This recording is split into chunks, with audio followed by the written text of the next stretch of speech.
I repeat, awajo dok anwoyo ni teke Museveni putie kom yweyo momo bebedo tie bara Acholi peke. Acholi pe obi ywe matwal.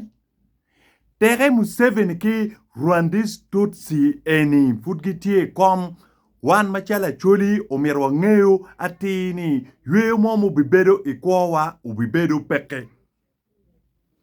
Piem tie udong majoni guchoe ni Acholi pe omiro bet ki yweyo Acholi ka wigu pie mot toko Acholi gubi ripe Acholi gubi dugu teko. So gin matie mer Acholi umiro kibeta ke lepeko chaweng Acholi umiro beri peko chaweng chungi umiro bet ka chwe. Pien ka chungi ti chwe chaweng you cannot think wisely. Pe tuer tamutama ni menyao. Pe tuer tamutama mano kwiriti ye. Pin we no timo nywene. Ene omio. Kormujong tiki kan tika nega chuli. Kinoni kormujong futpeti romne umir kongdok kikel kagimo mati chok ya chuli. Kinoni madi. So madi ubi berka nega chuli ki side matung apa. Ki side mitung east. Achuli mamalo. Kormujong gubi berka nega chuli ku fuli. Yomu chwingi tutwan. Pien komberi Acholi ti chal la ten kich. Gikore badero. Gichwiro badero. La koinko gipeke. Enti kumeno. Eno wego la tien Acholi mo ke ken mainer no Museveni uchimo. No ke chimo mere ni. Ubetie me ono Acholi mo kene. Ene wego ne la tien Acholi mo ke ken mainer tiki mir me konya Acholi. Me chunke Acholi. Bedi position. Pebedo. Ginegogo. Ineno magu bedo ki mir me konya Acholi ni gitie. Luke giti kwene. Ulanya Jacob giti kwene. Omiri bed ngat ma bedo ka wega Acholi bedi peko. Ngat ma ngeye mere tuku kiwi Acholi. Man wego medo peko. Bora Acholi. Ngat ma tuweo konyo nega Acholi. La wore. Mun ena yed la remu 7. Pien en mere teka ine chim ino ko tabi position muni ine kony en kinega Acholi mu kene ni.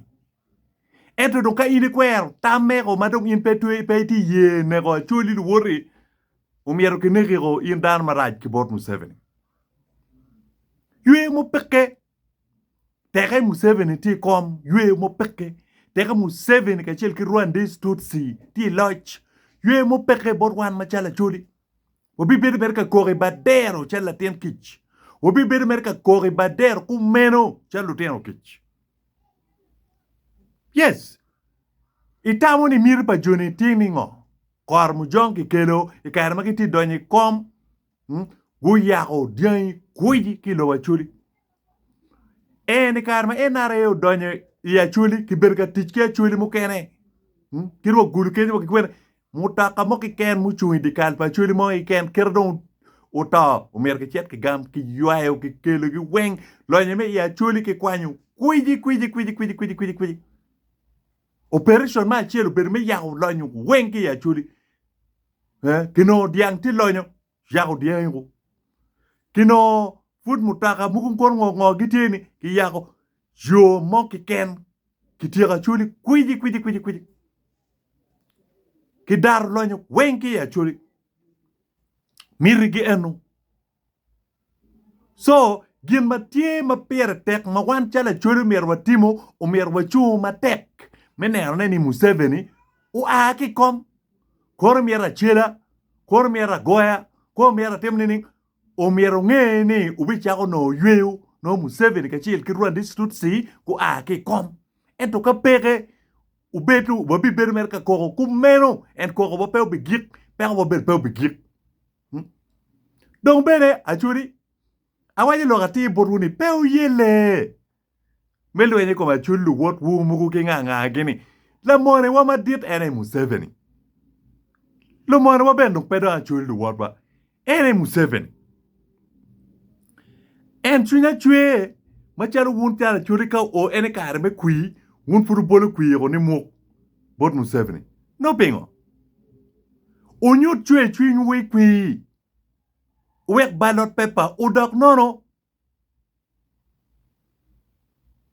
Let to toil ka ngat mun ono in tika weko initi berchalo pi fuda ke bolle kwi.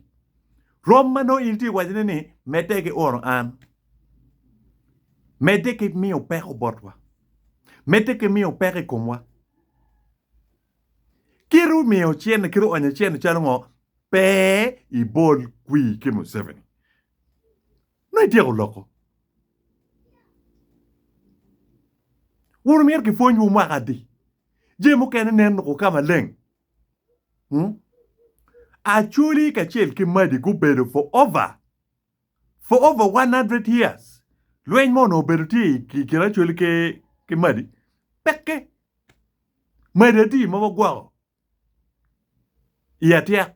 Madi di mawa gwao. Ipala bek. Madi di mawa gwao. Inwaya ya mor. Kipat mukene me ya choli ni ruweng.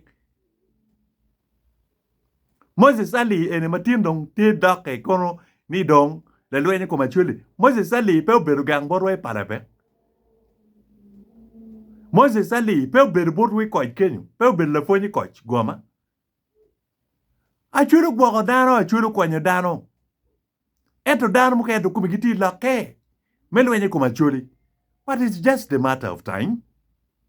It's just a matter of time. Ubed ka neno ki.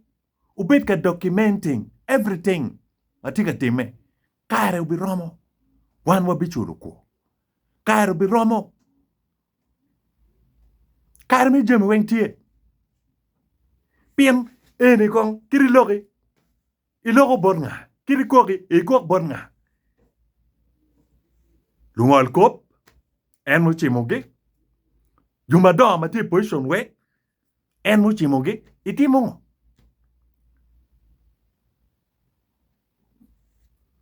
Yo mabe kor in maiti wako kor in maiti Uganda yin yo moki ken bet kalego luba. Unyo in maitwero kupe ki yo moki ken metwero nel neni Museveni ake loch. Ina yeno ititi mukena be.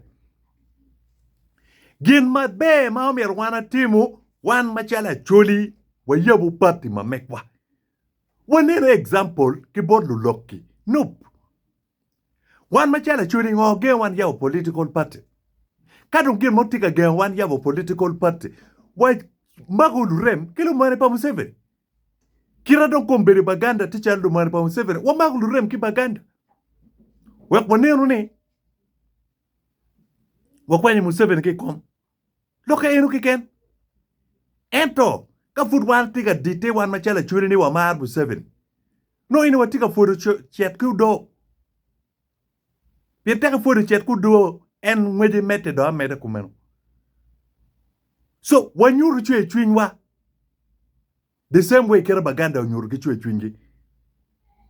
Wanyuru chwe chwinywa. Wan machala chuli. Iyo weng. Irali pa Museveni ka uluo. Pewa chiriye. Pewa ribu chingwa. Ketki.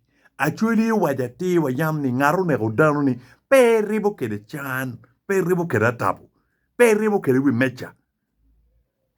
Gin mom yarwatimo eno Acholi. Kirudite nining jone degwa. Teke nero. Acholi moki ken matika dite. Tika dine nget joni. Mun medo ti yinyo to ane kene. Pira Acholi goe vul loko ni ien me rite te vul. Kuni no lo. So jumagi rite te vul. Wang maku no lo. So lok ma wira weki wun. Wamaku mere kogo ibadero. Lok mayam ena tuola atuo ma wajo botwa. Atuo ma wajo tini Acholi bi kore para. Wan wati kore para. Ento pewo midu chan kia dong. Kira nung juni degwani wanyut bot gini wa deg gin loyo.